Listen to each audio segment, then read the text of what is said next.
भाई एवं शक्ति स्वरूप आभा में आप सभी को सादर प्रणाम, सादर अभिनंदन, सादर अभिवादन। अपनी बात को रखने से पूर्व मैं आप सभी से निवेदन करूंगा कि आप लोग कमर गर्दन सीधी करके बैठेंगे, दोनों हाथों को गोद में रखेंगे, ध्यान उगते हुए स्वर्णिम सविता सूर्य देवता का करते हुए गहरी लंबी श्वास खींचेंगे। हमारे साथ एक स्वर में गायत्री महामंत्र का उच्चारण करेंगे।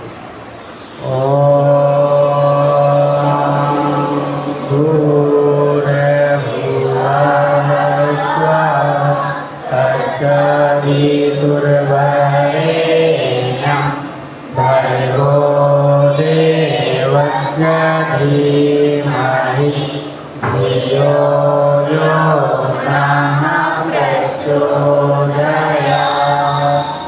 दोनों हाथों का आपस में दर्शन करेंगे। तत्पश्चात अपने अपनी आँखों पर सहलाएंगे और धीरे धीरे अपनी आँखों को खोलेंगे।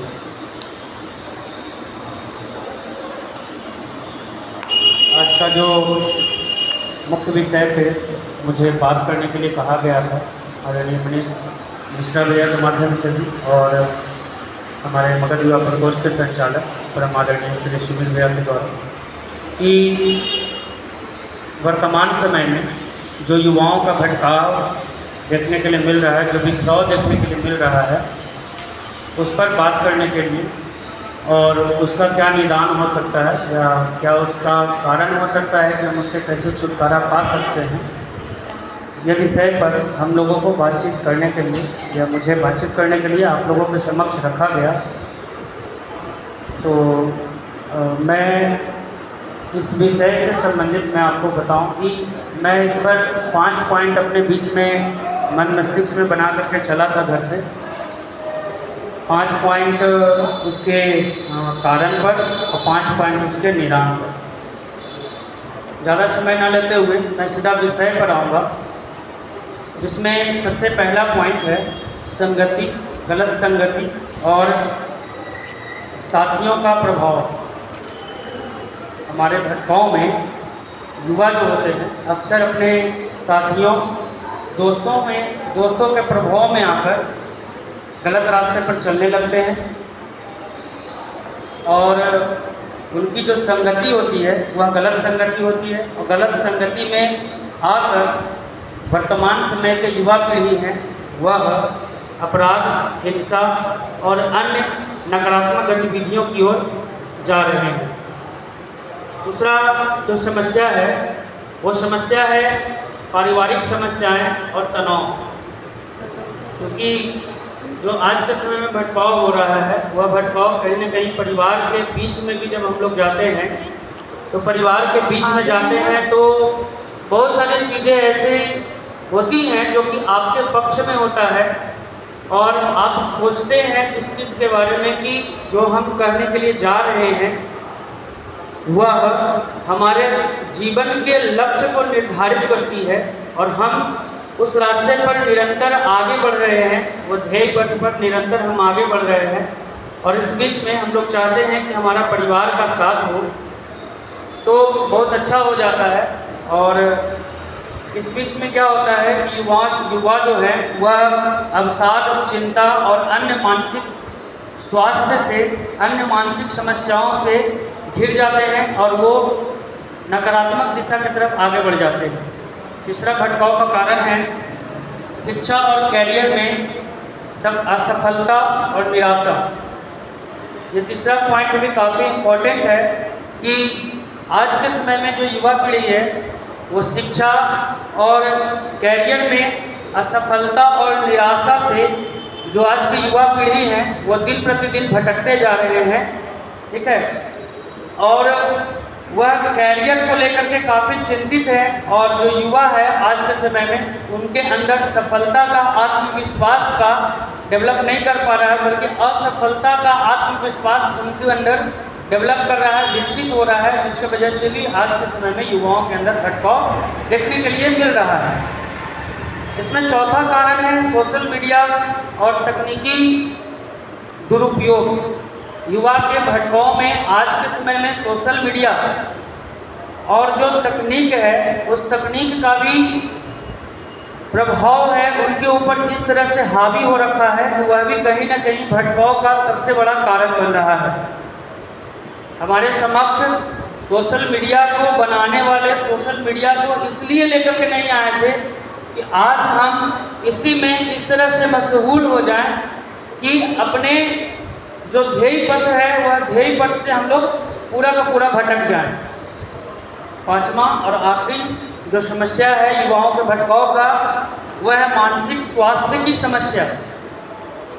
आज के समय में जो युवा पीढ़ी है वो मानसिक विक्षिप्तता का शिकार होते जा रहे हैं। मानसिक विक्षिप्तता का मतलब कहा जा सकता है कि उनकी सबसे पहला पॉइंट में जो मैंने बताया था कि उनकी गलत संगति, और वो गलत संगति भी युवाओं के मानसिक विक्षिप्तता का, मानसिक भटकाव का वह सबसे बड़ा कारण बन रहा है आज के समय में। और जो आज की युवा पीढ़ी है वो अपने से सामने वाले को किसी भी एंगल से लगाने का कोशिश नहीं करता है। परम पूज्य गुरुदेव का जो सद्वाक्य है सत्संकल्प का, उसमें कहते हैं मनुष्य हम क्या उसको कहते हैं कि उसमें गुरुदेव कहते हैं कि युवाओं के अंदर देवत्व का उदय और धरती पर स्वर्ग का अवतरण। तो आज के समय में जो युवा है या मनुष्य है उनके अंदर देवत्व का उदय नहीं हो पा रहा है, जिसके वजह से उनके अंदर एक दूसरे के प्रति विद्वेष की भावना, जलन की भावना पैदा हो रही है, जिसका सबसे बड़ा कारण है कि आज के युवा मानसिक विक्षिप्तता का, मानसिक भटकाव का सबसे बड़े शिकार हो रहे हैं। उनके अंदर वो चीज़ें होती हैं। अब तो ये समस्या है, अब इसका समाधान क्या हो सकता है? मैं काफ़ी कम समय में इसके समाधान पर भी बात करूंगा। उसमें भी 5 पॉइंट को आप जोड़ सकते हैं, जिसमें सबसे पहला बात है कि सकारात्मक सोच और आत्मविश्वास का बढ़ावा देना। आज के युवाओं के लिए सकारात्मक सोच ठीक वैसे ही कारगर है कि जब तक हम किसी मुद्दे को लेकर के सकारात्मक नहीं सोचते हैं, सकारात्मक दिशा की तरफ निरंतर आगे नहीं बढ़ते हैं, लोगों से मित्र व्यायता का व्यवहार नहीं करते हैं, तब तक हमारे अंदर किसी भी प्रकार का कोई भी चेंजिंग नहीं आ सकता है। और इससे बचने के लिए हमें हमेशा नकारात्मक चीज़ों से, नकारात्मक लोगों से दूर रहना चाहिए। आज से कुछ दिन पहले, लगभग 6 से 8 महीना पहले, मनीष मिश्रा भैया भी यहाँ पर मंच पर से आए थे, तो उनसे बातचीत कर रहे थे युवाओं से, तो उन्होंने एक पॉइंट को रखा था। वो पॉइंट मेरा अभी तक दिमाग में घूमता है और अभी तक उस बात को होता है ना कि वो ऐसे तो बहुत सारे शब्द बोल दिए, लेकिन बहुत सारे शब्द में मुझे एक शब्द उनका काफ़ी पसंद आया कि आप हमेशा, अगर आप सकारात्मक दृष्टिकोण से आत्मविश्वास को बढ़ावा देना चाहते हैं, तो आप हमेशा मित्रता उन्हीं के साथ कीजिए जो प्रोग्रेसिव माइंडेड हो, जो प्रगतिशील हो, जिनकी चिंतन, जिनके कार्य करने की शैली, जिनके कार्य करने की क्षमता वहीं तक सीमित ना रह करके वह पूरा ग्लोबल लेवल तक जाता हो, ग्लोबल लेवल तक जाता हो। तो वैसे लोगों के साथ अगर हमारी मित्रता बढ़ती है तो आपकी सोच भी आगे बढ़ेगी और आपके समझने की क्षमता का भी विकास होगा और आप निरंतर आगे भी बढ़िएगा। अब दूसरा क्या है उसके निदान का कारण कि पारिवारिक और सामाजिक समर्थन प्रदान करना। युवाओं को पारिवारिक और सामाजिक समर्थन करने की आवश्यकता है। यह उन्हें नकारात्मक सोच और व्यवहार से, नकारात्मक व्यवहार से हमेशा अलग करेगा। आप जब किसी विचार को लेकर के, किसी विचार क्रांति को जब आप लेकर के चल रहे हैं, तो आप ज़्यादा से ज़्यादा कोशिश कीजिए कि उस विचार क्रांति अभियान को किसी दूसरे के ऊपर थोपने की कोशिश मत कीजिए। परम पूज्य गुरुदेव ने कभी भी नहीं कहा है कि अपने विचार को दूसरे के ऊपर थोपने का कोशिश कीजिए। आप अपने आप के अंदर चेंजिंग लाइए। जब अपने अंदर चेंजिंग आएगा तो लोग आपसे प्रेरित होकर के अपने आप चेंज हो जाएंगे। आपको किसी के तरफ जा करके मेहनत नहीं करना होगा। आप आलोचना से मत डरिए कि आपके परिवार वाले आपसे क्या कर रहे हैं। आप हमेशा चीज़ों को पैरेलल करने का कोशिश कीजिए। आप चीज़ों को हमेशा मिला जुला करके चलने की कोशिश कीजिए, तो आप निरंतर उस दिशा की तरफ आगे बढ़ सकते हैं। ठीक है। तीसरा है शिक्षा और कैरियर के मार्गदर्शन और सहायता देना। अगर आपको एक अच्छा मार्गदर्शक मिल जाता है शिक्षा जगत में, आप एक अच्छे गुरु को चुनिए, ना कि एक गुरु घंटाल को चुनिए। अगर आप एक अच्छे गुरु को चुन लीजिएगा तो वह गुरु हमेशा आपको जो प्रगतिशील का मार्ग है, प्रगति का मार्ग है, वह प्रगति के मार्ग की तरफ हमेशा निरंतर आपको आगे बढ़ाने का कोशिश करेगा। हर इंसान के जीवन में एक न एक कोई ना कोई ऐसा गुरु होता है जो उनको हमेशा उचित और सही मार्गदर्शन प्रदान करते हैं, और वैसे लोग हमेशा अपने कैरियर के दिशा की तरफ आगे बढ़ते हैं। तो एक अच्छा शिक्षा की भी जरूरत है। आज के समय में हर इंसान शिक्षा ले रहा है, लेकिन वह शिक्षा सिर्फ और सिर्फ व्यावसायिक शिक्षा है। हमें व्यावसायिक शिक्षा तो लेनी ही है अपने पेट पूजन के लिए। जैसे मैं खुद शिक्षा का व्यवसाय करता हूँ। क्यों? क्योंकि मैं खुद एक टीचर हूँ, मैं एक शिक्षक हूँ। तो शिक्षा हमारे व्यवसाय है, लेकिन इस व्यवसाय के साथ हम कितना अपने आप को खड़ा रख सकते हैं वह मैटर करता है। हम अपने जैसे अपने विचारों को थोप कर नहीं, हम अपने व्यवहार के अनुसार वैसे कितने छात्र को पैदा कर सकते हैं। पैदा करना इन द सेंस कि उनके अंदर जो नकारात्मक थॉट्स, नकारात्मक विचार जो पनप रहे हैं, उनके विचार को मार करके कितना हम उनको प्रगति के मार्ग पर आगे ले जा सकते हैं, यह शिक्षक के ऊपर डिपेंड करता है। अगर आपके जीवन में एक अच्छा शिक्षक मिल जाए, वो भी साहित्य का शिक्षक मिल जाए, तो समझिए कि आपका जीवन धन्य है। नहीं तो साहित्य का शिक्षक बहुत सारे मिलते हैं, उनका कहना यही होता है कि वो कहानियों को पढ़ाते हैं, कहानियों के साथ अपने छात्र को जिंदा रखने का कोशिश नहीं करते हैं। उनके लिए कहानी बस एक ही कहानी होती है, एक था राजा एक थी रानी, दोनों मर गए, खत्म कहानी। तो ये सभी चीजें जब आपके व्यक्तिगत जीवन में एज ए शिक्षक होने के नाते जब आपके अंदर आ जाता है, तो आप शिक्षा के क्षेत्र में आगे बढ़िएगा और अपने छात्रों को कैरियर के दिशा में एक मानव के जैसा आगे बढ़ाइएगा। मैं अभी भी अपने छात्रों के पास जाता हूँ तो मैं बोलता हूँ, आप डॉक्टर, इंजीनियर या पॉलिटिशियन कुछ भी बन जाइए, लेकिन कुछ भी बनने से पहले आप एक अच्छा इंसान बनिए, और वही अच्छा इंसान जीवन में निरंतर आगे बढ़ सकता है। अन्यथा आप माथा रगड़ करके मरिए, किसी भी दरगाह पर, किसी भी चौराहे पर, किसी भी भगवान के पास, किसी भी मंदिर के पास अगर आपके अंदर इंसानियत पैदा नहीं हुआ, आपके अंदर मानवता जीवित नहीं हुआ, दैट मीन्स कि आप जिंदा मुर्दा हैं। आप जिंदा मुर्दा हैं अगर आपके अंदर इंसानियत का जन्म नहीं हुआ, आपके अंदर इंसान के लिए अगर भावनाएं, धड़कन अगर नहीं धड़कती है, तो आप समझिए एक जिंदा मुर्दा है। इस बात को मैं डंके की चोट पर कहता हूं, और ये आज के समय में हर एक युवा वर्ग को स्वीकार कर लेनी चाहिए। अब चौथा पॉइंट है कि स्वास्थ्य गतिविधियों और शौक में रुचि लेने के लिए प्रोत्साहित करना। बहुत सारे छात्र आज के समय में, हम लोग छात्र ही हैं तो हम हमेशा छात्र हित की ही बात करेंगे।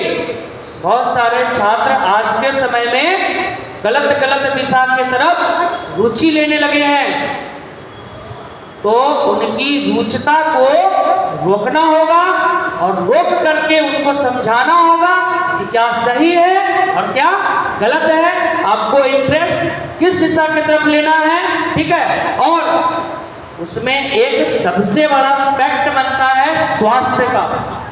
पर डे प्रत्येक रविवार को साप्ताहिक गोष्ठी में आते हैं, योग करते हैं, ध्यान करते हैं, प्राणायाम करते हैं, लेकिन आप अपने स्वास्थ्य की चिंता नहीं करते हैं, तो स्वास्थ्य को सुधारिए तो ऑटोमेटिक आपका मस्तिष्क ठीक रहेगा। मस्तिष्क ठीक रहेगा तो ऑटोमेटिक आपके अंदर देवत्व का उदय होगा और आप अपने कैरियर की तरफ निरंतर आगे बढ़ते रहिएगा। एक पांचवा और आखिरी पॉइंट है कि मानसिक स्वास्थ्य पेशावरों से परामर्श लेने के लिए प्रोत्साहित करना। अब मानसिक स्वास्थ्य पर तो बात कर ली, ये आखिरी पॉइंट है। मानसिक स्वास्थ्य पे बात कर लिए, अब उस मानसिक स्वास्थ्य के निदान के लिए क्या करना पड़ेगा? उस मानसिक स्वास्थ्य के निदान के लिए आपको प्रत्येक रविवार को साप्ताहिक गोष्ठी में आना पड़ेगा। अब साप्ताहिक गोष्ठी में आइए। अब हमारे जैसे बहुत सारे युवा साथी यहाँ पे बैठे हुए हैं, बहुत सारे बच्चे यहाँ पे बैठे हुए हैं जो कि जीरो से हीरो बने हैं। वैसे लोगों के बीच में बैठ करके एक सामान्य इंसान के बीच में बैठ करके आपको उनके विचार को जब आप जानिएगा तो आपके अंदर जो एक ज्वाला धधकेगी, वह ज्वाला आपको निरंतर प्रगति के मार्ग पर आगे बढ़ाने के लिए प्रोत्साहित करेगी। ये जीता जागता उदाहरण आप सभी के समक्ष यहाँ पर खड़ा हुआ एक अदना सा व्यक्ति है जो कि कल तक मंच पर चढ़ने के बाद हाथ में माइक लेने के बाद इस तरह से थरथराता था। इस तरह से थरथरा करके उसका जो माथे में हर समय नकारात्मक चीजें चलती रहती थी, वह चीजें जब हम अपने युवा साथियों के बीच में बैठ गए, बैठने के बाद उनके विचारों को समझे, समाज में बैठे, समाज में रह रहे लोगों के दर्द को समझे, लोगों के पीड़ा को समझे। मैं ऐसा स्थिति को देख चुका हूँ जिस स्थिति में इंसान अपने आप को खड़ा रख करके जीवित है और जीवित रह करके वह निरंतर आगे बढ़ रहा है। वैसे इंसान के बीच में रह चुका हूँ। रहने के बाद अपनी स्थिति, अपनी परिस्थिति को देखता हूँ तो मैं वहां पर अदना सा, बौना सा नजर आता हूँ। आप अपनी समस्या से निदान चाहते हैं, अपने मानसिक संतुलन से निदान चाहते हैं, मानसिक संतुलन के बिगड़ने से निदान चाहते हैं, तो आज ही अभी ही मगध युवा प्रकोष्ठ को ज्वाइन कीजिए। मगध युवा प्रकोष्ठ में युवा साथियों के साथ बैठिए, उनके साथ अपने विचारों को साझा कीजिए, अपनी बातों को रखिए। जब तक चीजों को रखिएगा नहीं तब तक आपको कुछ नहीं मिलेगा। देवता के पास जाइएगा तो देवता आपको तभी देंगे जब आप देवता के समक्ष अपनी समस्याओं को रखेंगे। देवता कौन होता है? देवता गायत्री माता, वो तो है ही, वो तो सदैव दे रही हैं। लेकिन एक देवता, एक देवत्व यहाँ मगध युवा प्रकोष्ठ के प्रत्येक युवाओं में, कन्या जागृति मंडल की प्रत्येक बहनों के अंदर एक देवता निवास करता है जो कि निरंतर कुछ न कुछ देने की प्रक्रिया उनके अंदर होती है। वो आपको मानसिक स्वास्थ्य दे सकते हैं, वो आपको कैरियर में आगे कैसे बढ़ना है उसके लिए आपको जानकारी दे सकते हैं। तो ज्यादा से ज्यादा संख्या में युवा मंडल के साथ जुड़िए और युवा मंडल के साथ जुड़ करके युवा वर्ग के समस्याओं का समाधान ढूंढिए और अपने जीवन में निरंतर प्रगति के मार्ग पर आगे बढ़ते रहिए। इन्हीं चंद शब्दों के साथ मैं अपनी वाणी को विराम देता हूँ। बहुत बहुत धन्यवाद, बहुत बहुत आभार, बहुत बहुत आभार।